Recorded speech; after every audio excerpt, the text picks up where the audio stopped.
BJP अगर जीत रही है तो कांग्रेस की वजह से, ये सेक्युलर पार्टियों की वजह से जीत रही है। इनमें इतनी ताकत नहीं है कि मोदी को रोक सके, मगर इनमें इतनी ताकत है कि झूठ पर धोखा देकर आपका वोट ले सकें। अगर मोदी को हराना है तो आइडियोलॉजी पर मुकाबला करो। मोदी को हराना है तो देश की जनता को आरएसएस और मोदी के खिलाफ करो। मोदी को हराना है तो बेरोजगार नौजवानों को हुकूमत के खिलाफ खड़ा करो। मोदी को हराना है 24 में तो किसानों को सामने खड़ा करो, गरीबों को सामने खड़ा करो, जिनकी आमदनी कम हो चुकी है। अगर आज एक मजदूर 100 रुपये कमाता था तो आज सिर्फ 50 रुपये कमा रहा है, और एक अमीर अगर आज 100 रुपये कमा रहा था तो आज 120 रुपये कमा रहा है। मगर ये लोग मोदी से मुकाबला करना नहीं जानते। ये कहना चाहते हैं कि सबसे बड़ा हिंदुत्व का नेता कौन है।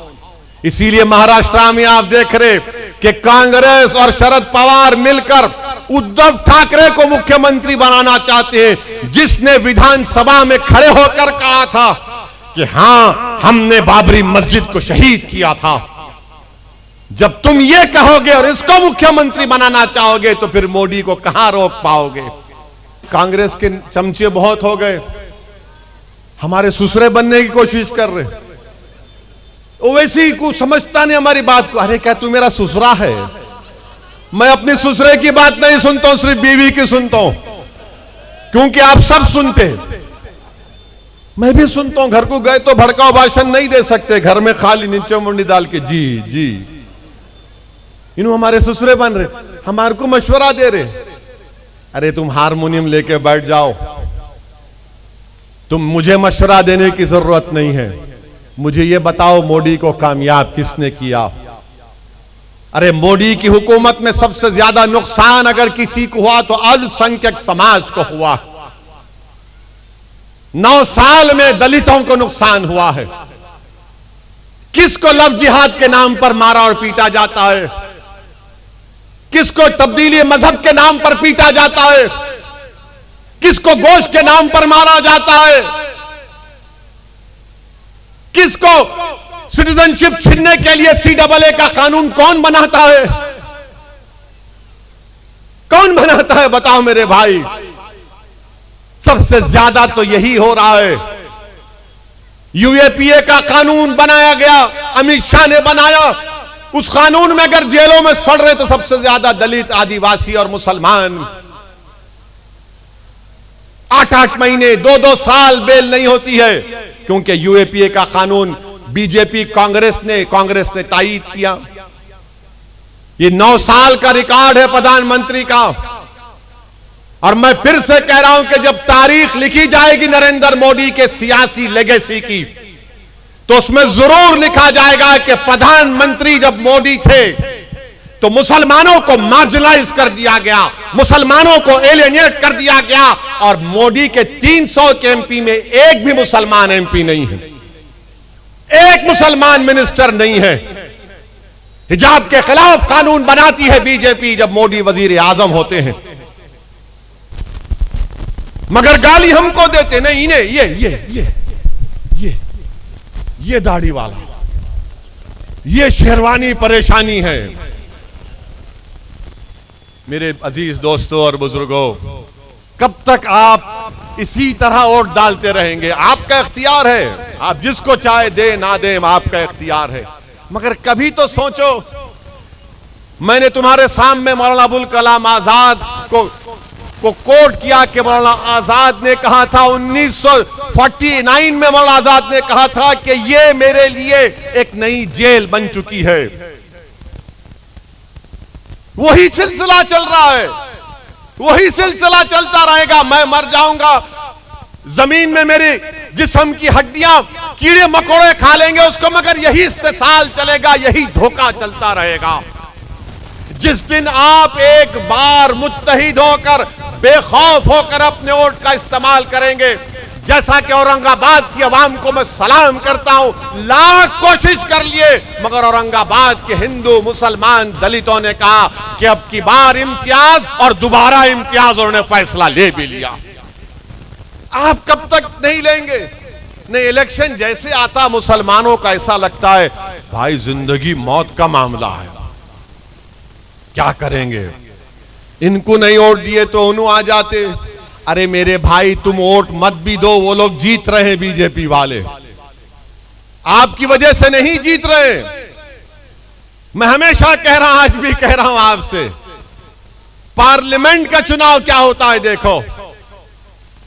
मेरे अजीज दोस्तों और बुजुर्गों, अपनी लीडरशिप को पैदा करो।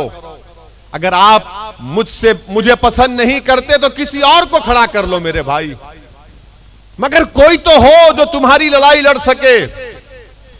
अरे महाराष्ट्र की सियासत में किसानों के नेता हैं, दलितों के नेता है, आदिवासियों के नेता है, मराठों के नेता है, बैकवर्ड क्लास के बरादरियों के नेता है। तुम्हारा कौन है नेता बताओ? अरे जो चुनाव आने के बाद जो लोग मसाजिद से ऐलान करते हैं कि सेकुलरिज्म के नाम पर वोट दो, अरे आप खुद लीडर बन जाइए ना, चुनाव लड़िए आप, मैं आपके लिए काम करने को तैयार हूं। मगर ये कब तक ऐलान करके आप अपना नुकसान कर रहे हैं? नई पार्लियामेंट की बिल्डिंग बना दिए मोदी जी, अब नई पार्लियामेंट बनेगी, उसमें जाएंगे। नई बिल्डिंग तो बन गई, जरूरत भी थी नई बिल्डिंग की, मगर उसमें कौन तुम्हारी आवाज को उठाएगा? कब तक तुम मेरी तरफ देखोगे, इम्तियाज जलील की तरफ देखोगे? अरे हम इंसान हैं भाई, हम कभी ना कभी ये चिराग गुल हो जाएगा, हम दुनिया से चले जाएंगे। फिर तुम किसको लेकर आओगे? तुम आसमान से नहीं आएगा, कोई जमीन से निकल कर नहीं आएगा, तुम्हारे दरमियान से तुमको अपना लीडर बनाना पड़ेगा। सोचो मेरी इस बात को। नहीं, पार्लियामेंट में है ना ओवैसी बोलेगा, अरे मैं क्या कोई ऑर्केस्ट्रा पार्टी हूं, दूसरे नहीं बोल सकते। ट्रिपल तलाक का मसला आया तो सबकी जबानें खामोश। मैंने कहा मुस्लिम एमपी से दूसरे पार्टी के, बोलो कुछ तो बोलो। बोले नहीं ओवैसी तेरी बात सुनने बैठे हम।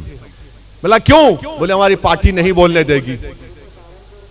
मेरे अजीज दोस्तों और बुजुर्गों, अपनी लीडरशिप को पैदा करिए आप, अपनी आवाज को मजबूत करिए आप, डरिए मत, घबराइए मत। हालात मुल्क के उसी वक्त बदलेंगे जब आप अपने मुकद्दर के फैसले करेंगे। लोग जो मुझ पर इल्जाम लगाते, मैं तुमको पूछ रहा हूं, आरएसएस के हेडक्वार्टर पर जाकर मोहन भगवत से मुलाकात करके कोई सेकुलरिज्म की बात करेगा?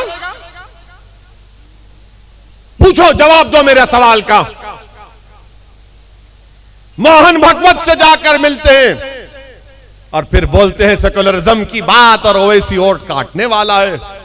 अरे मैं तो आरएसएस की आइडियोलॉजी का सख्त मुखालिफत रहा हूं और रहूंगा इंशाअल्लाह ताला, बल्कि मेरी पूरी नस्ल सुबह कयामत तक आरएसएस के खिलाफ रहेगी।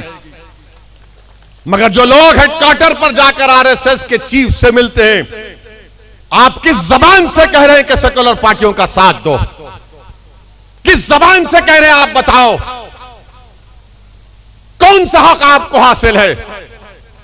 मगर आप तबलीग करते हैं इस बात की। मेरे अजीज दोस्तों और बुजुर्गों, आपको यह सोचना चाहिए कि मुल्क के हालात क्या हैं, किस रास्ते पर वतन अजीज को लेकर ये लोग लेकर जा रहे हैं। हद तो यह हो गई मेरे अजीज दोस्तों और बुजुर्गों कि जुल्म हो रहा। और जो कांग्रेस के पुजारी हैं वो बोलते नहीं, देखो कांग्रेस की सरकार है। राजस्थान में जुनैद और नसीर को जिंदा जला दिया गया, जुनैद और नसीर को जिंदा जला दिया गया। कांग्रेस की हुकूमत थी, सबसे पहले उनके घर को जाने वाले का नाम असदुद्दीन ओवैसी था। मैं गया, वहां पर जाकर मिला, वहां के मुख्यमंत्री 15 दिन के बाद जुनैद और नसीर के घर को गए। एस ग्रेशिया कितना दिए? 15 लाख। कन्हैया को मारने वालों के कंडेम करते हैं, मजम्मत करते हैं। कन्हैया के परिवार को 50 लाख और जुनैद और नसीर के परिवार को 15 लाख देते हैं। यह कांग्रेस की हुकूमत है। हाजी हज को जा रहे हैं, हाजियों की बस पर पत्थर फेंक कर हाजियों को जख्मी कर दिया गया। कांग्रेस की सरकार है। और बोलते नहीं ओवैसी वोट काटने वाला है। अरे उत्तर प्रदेश के लोकल बॉडी के इलेक्शन हुए, मैं मीरठ की सरजमीन की आवाम को, नागपुर की सरजमीन से सलाम करता हूं। मजलिस के मेयर के कैंडिडेट को 1,28,000 वोट मिले और हमारे 11 कॉर्पोरेटर मीरठ में कामयाब हुए। 11 कॉर्पोरेटर हमारे कामयाब हुए। संभल में मजलिस का चेयरमैन, कांट में मजलिस का चेयरमैन, 100 से ज्यादा कॉर्पोरेटर उत्तर प्रदेश पर मजलिस के कामयाब हुए। क्यों हुए? क्योंकि उत्तर प्रदेश की चुनाव में मैं उत्तर प्रदेश के मुसलमानों से पुकार कर कह रहा था कि तुम बीजेपी को नहीं हरा पाओगे, तुम अखिलेश को वोट दे रहे हो, मत दो, मजलिस को दो, अपने 2-3 नेता को पैदा कर लो जो तुम्हारी आवाज को उत्तर प्रदेश की विधानसभा में, असेंबली में उठाएंगे। मगर सबने कहा ओवैसी साहब मजबूरी है। मैंने कहा इतनी मजबूरी तो नहीं है कि तुम अपनों को छोड़कर दूसरों को वोट दोगे, दो तुम्हारा इख्तियार है, मगर तुम्हारा नुकसान होगा, तुम नहीं रोक पाओगे। अब उत्तर प्रदेश की आवाम में एक तब्दीली आ रही है इंशाअल्लाह। उनको बात समझ में आ रही कि जो दीवाना पुकार कर कह रहा था, जिसकी गाड़ी पर 6-6 गोलियां बरसाई गई, उसके बाद भी हमारे दरमियान में खड़ा था। आज उत्तर प्रदेश की आवाम तब्दीली पैदा कर रही है। वो तब्दीली आपको पैदा करना है। मेरी गाड़ी पर 6 गोलियां चलाई गई, अल्हम्दुलिल्लाह अल्लाह ने नबी करीम सल्लल्लाहु अलैहि वसल्लम के सदक़े में मुझे बचा लिया। आपकी दुआएं थी। मैंने मौत को करीब से देखा, मगर अल्हम्दुलिल्लाह अल्लाह ने मेरे दिल में खौफ को पैदा होने नहीं दिया। मैं दूसरे दिन से दोबारा उत्तर प्रदेश में गया और वोट के लिए अपील करता रहा, क्योंकि मुझे मालूम कि एक ना एक दिन मुझे जाना है। कम से कम जब जाऊंगा तो ये तो तिश्नगी नहीं रहेगी कि मैं इनसे डर कर गया या इनके सामने झुक कर गया या मैं आरएसएस के दफ्तर पर जाकर मिलकर आया। कम से कम इतनी तो ये तसल्ली रहेगी कि हां मेरे आमाल खराब जरूर है, मगर जब अल्लाह के सामने खड़े रहूंगा तो रब्बे करीम के सामने मुझे उसका फजल और करम ही जन्नत में भेजाएगा। मगर मेरे दिल में यह मलाल तो नहीं होगा कि मैंने जालिमों से समझौता कर लिया था, मैंने मजलूमों की आवाज नहीं उठाई थी। मैं इलेक्शन हारने से नहीं डरता हूं, मैं सिर्फ अल्लाह से डरने वाला हूं। डर नाम की चीज ओवैसी के करीब आ नहीं सकती इंशाअल्लाह ताला, मगर जिद्दोजहद करना, लड़ना, आपको मनाना, आपसे लड़ना, आपके नागपुर के घर पर जाकर आपका हाथ पकड़कर, आपके पेट में मुंडी डालकर, आपके पैरों को पकड़कर बोल सकता हूं कि भाई अपनी लीडरशिप को पैदा करो, क्योंकि वो घर तुम्हारा जरूर है, उस घर पर मेरा भी हक है। जिस घर में हय्या अल सलाह हय्या अल फलाह की सदाएं दी जाती हैं, जिस घर में सजदे अल्लाह की बारगाह में किए जाते हैं, जिस घर में अल्लाह के कलाम की तिलावत होती, जिस घर में हिजाब पहना जाता, वो मेरा घर है, वो मेरा घर है, रहेगा मेरा घर। मेरे अजीज दोस्तों और बुजुर्गों, इसीलिए आपसे अपील कर रहा हूं, इसीलिए आपसे अपील कर रहा हूं कि मुत्तहिद हो जाइए। पार्लियामेंट का चुनाव आएगा तो लाहे अमल दूसरा होगा, असेंबली का चुनाव आएगा तो लाहे अमल मजलिस का होगा, जब बल्दिया का इलेक्शन आएगा तो आप ही को कामयाब करना है सबको।